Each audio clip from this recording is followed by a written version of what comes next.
Something to nibble at the pub. Quelque chose à grignoter au pub.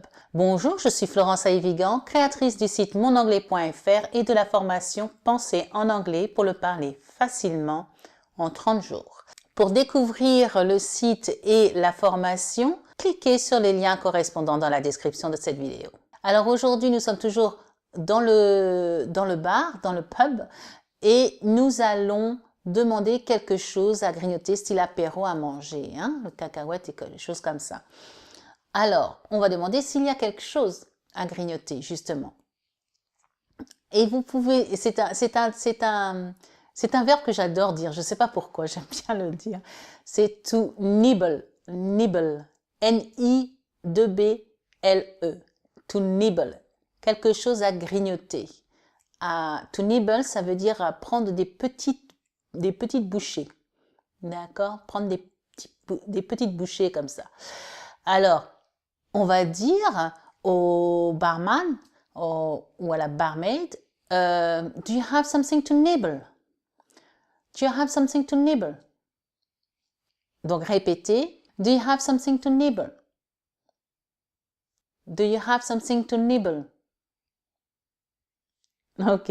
Donc, comme tout bon pub qui se respecte, évidemment, il y aura des chips.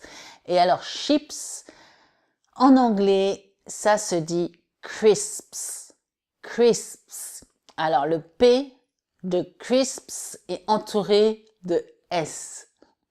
Entraînez-vous.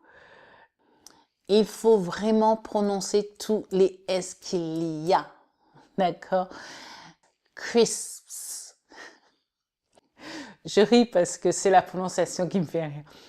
Et il faut, alors c'est pas facile à dire parce que le P est entouré de S, hein, un devant, un derrière, crisps.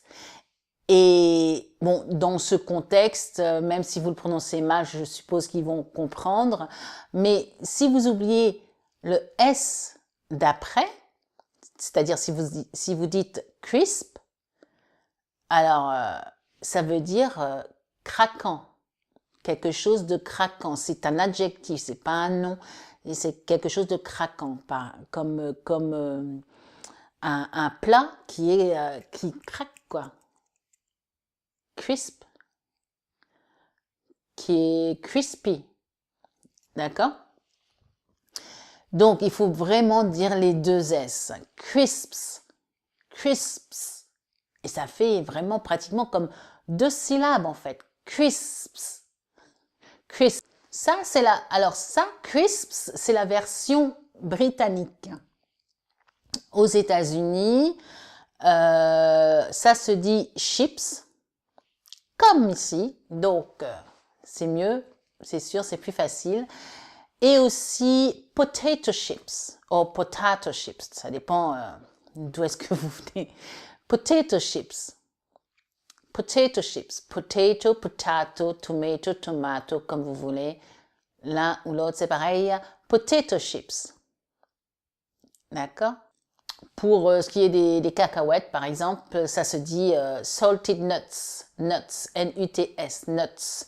Salted nuts, cacahuètes salées. D'accord? Donc voilà. Do you have something to nibble? I would like some crisps.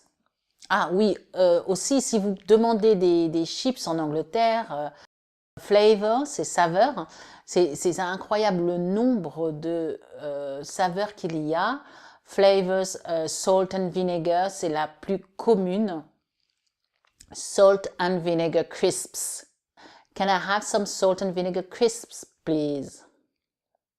Prenez votre temps hein, pour dire ce mot. Hein. Répétez après moi. Can I have some salt and vinegar crisps, please? Entraînez-vous. Ok. Sur ce, je vous dis bon appétit, enjoy. Allez sur le lien pour le tutoriel gratuit pour connaître les astuces afin de ne plus rester bloqué à l'oral en anglais. C'est dans la description de la vidéo. Mettez un pouce j'aime, partagez sur les réseaux sociaux et je vous vois demain. Keep up the good work. Bye! je vais pas arrêter de rigoler sur cette vidéo parce qu'entre les mots to nibble et crisps, bon, bref. Alors, je ris parce que c'est la prononciation qui me fait rire. Crisps.